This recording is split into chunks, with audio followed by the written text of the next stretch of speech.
வணக்கம் நண்பர்களே, முக்கிய செய்திகளை இந்த பதிவில் பார்க்க போகிறோம். டெல்லியிலிருந்து அண்ணாமலை அவருடைய சமூக வலைதளத்தில் ஒரு பதிவு போட்டிருக்காரு. எதை பற்றி? தனிக்கட்சி ஆரம்பிக்க போகிறத பற்றியா? பிஜேபியிலேருந்து விலக போகிறதா சொல்கிறாங்களே அதை பற்றியா அப்படின்னு நிறைய பேர் கன்ஃபியூஸ் ஆக வேண்டாம். மீடியாக்கள் மாற்றி மாற்றி பேசுகிறாங்க. காலையில் வரைக்கும் அவர் ரிசைன் பண்ணிட்டாருன்னு சொன்னாங்க. இப்போ பார்த்தீங்கன்னா இப்போ வரைக்கும் ரிசைன் பண்ணலை அப்படின்னு சொல்லிட்டு இருக்காங்க. அதனால் மீடியாக்களுடைய ட்ராப்பில் நம்ம விழுந்துட வேண்டாம். ஸ்டார்டிங்கிலேருந்து நான் சொல்கிறது என்ன, அண்ணாமலை அண்ணனே அவருடைய நிலைப்பாட்டை, அவருடைய முடிவை அறிவிப்பார். அது வரைக்கும் நம்ம வெயிட் பண்ணலாம். இப்போ என்ன பதிவு போட்டிருக்காருன்னா, எக்ஸ் வலைதளத்தில் டிவிகே கவர்மெண்ட்டை கடுமையாக விமர்சனம் பண்ணி பதிவு போட்டிருக்காரு. பின்னணி என்ன தெரியுமா?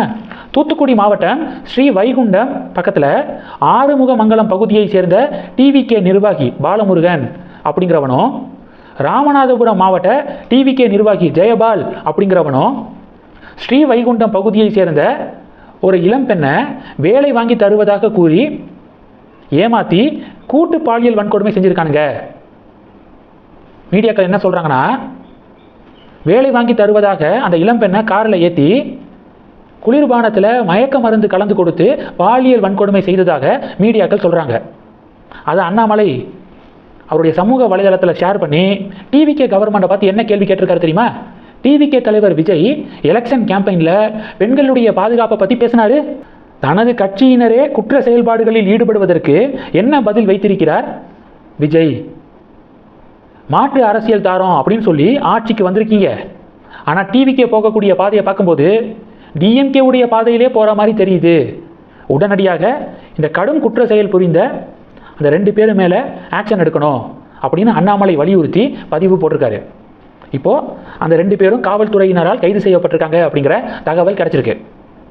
ரெண்டாவது, டிவிகே மினிஸ்டர் சிடி நிர்மல்குமார் பாஜகவை கடுமையாக விமர்சனம் பண்ணியிருக்காரு, கொந்தளிச்சிருக்காரு. பாஜக மலிவான அரசியல் பண்ணுது, மக்கள் ஒருபோதும் பிஜேபியுடைய மலிவான அரசியலை ஏற்றுக்க மாட்டாங்க அப்படின்னு பேசியிருக்காப்ல. எதுக்காக இப்படி பேசுகிறாரு அப்படின்னு தேடி பார்த்தா, திருவள்ளுவருக்கு காவி நிற உடை உடுத்திட்டாங்களாம், அந்த புகைப்படத்தை பயன்படுத்திட்டாங்களாம், கொந்தளிச்சிருக்காப்புல. பாஜகக்காரங்க சிடி நிர்மல்குமாருடைய ஒரு புகைப்படத்தை, கடந்த கால புகைப்படத்தை ஷேர் பண்ணுறாங்க. காவி நிற உடை உடுத்தப்பட்ட திருவள்ளுவருடைய புகைப்படத்துக்கு பக்கத்தில் சிடி நிர்மல்குமார் நிற்கக்கூடிய ஒரு ஃபோட்டோ, போஸ்ட் கொடுக்கக்கூடிய ஒரு ஃபோட்டோ. பிஜேபியுடைய ஐடி விங்கில் இருந்தார்ல, அப்போது இதை தொடங்கி வச்சதே சிடி நிர்மல்குமார் தான். காவி நிற உடை உடுத்தப்பட்ட திருவள்ளுவர் புகைப்படம் அப்படின்னு சொல்லிட்டு பிஜேபி ஐடி விங்கு ஷேர் பண்ணாங்க. தொடக்க புள்ளியே அங்கே தான். அதை பண்ணினதே சிடி நிர்மல்குமார் தான். இப்போ என்ன சொல்கிறாரு? மலிவான அரசியலாம் இது.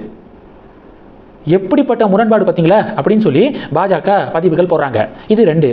மூணாவது என்ன பார்க்க போகிறோம்? பாலிமர் நியூஸு ஒரு ஷாக்கிங் ரிப்போர்ட்டை ஷேர் பண்ணியிருக்காங்க. என்னன்னா, எதிரிக்கு எதிரி நண்பன், திமுகவிடம் ஆதரவு கோர பாஜக திட்டம், தொகுதி மறுவரையறை, ஒரே நாடு ஒரே தேர்தல் ஆகியவற்றை நிறைவேற்ற டிஎம்கேவிடம் பேச்சு நடத்த பிஜேபி திட்டம் அப்படின்னு பாலிமர் ரிப்போர்ட்டை வெளியிட்டிருக்காங்க. ஒருவேளை இது உண்மையாக இருந்துச்சுன்னா, இருக்காது, நம்ம மீடியாக்களை பற்றி தெரியும்ல, ஒருவேளை உண்மையாக இருந்துச்சுன்னா டெஃபினட்டாக அடுத்த வினாடியே அண்ணாமலை பாஜகலேருந்து விலகிடுவார். காலையில் ராஜினாமா கடிதம் கொடுத்துட்டாரு அப்படின்னு சொல்லப்பட்டுச்சுல, சாயந்தரம் இல்லை இன்னும் ரிசைன் பண்ணலை அப்படின்னு சொல்லிக்கிருக்காங்க மீடியாக்கள். இதெல்லாம் உண்மையாக இருந்துச்சுன்னா அடுத்த வினாடியே அண்ணாமலை ரிசைன் பண்ணிடுவார். ஏன்னா திமுக எதிர்ப்பு அப்படிங்கிறது என்னுடைய ரத்தத்தில் இருக்குது அப்படின்னு சொன்னவர் அண்ணாமலை. பிஜேபி டிஎம்கே இவங்க கை கோர்ப்பதை அண்ணாமலை ஒருபோதும் அனுமதிக்க மாட்டார் அப்படிங்கிறதான் யதார்த்தமான உண்மை. பிஜேபியும் அப்படிப்பட்ட முடிவு எடுக்காது. மூச்சுக்கு 300 தடவை சனாதன தர்மத்துக்கு எதிராக உதயநிதி பேசுகிறாரு. அப்படிப்பட்ட திமுகவோட பாஜக கூட்டணிக்கு போவாங்களா? ஆதரவு கேட்பாங்களா? அதுக்கெல்லாம் வாய்ப்பே கிடையாது. டிஆர்பி ரேட்டிங்காக மீடியாக்களுடைய விளையாட்டு இது அப்படின்னு பாஜக காரங்க திட்டவட்டமாக சொல்கிறாங்க. இந்த செய்திகள் எல்லாத்தையும் பற்றி உங்களுடைய பார்வைகளை மறக்காமல் கமெண்ட் பண்ணுங்கள். தொடர்ந்து கணக்கில் இருங்க. அடுத்தடுத்து நிறையா பதிவுகளை பார்க்க போகிறோம். நன்றி. ஜெய் ஹிந்த்.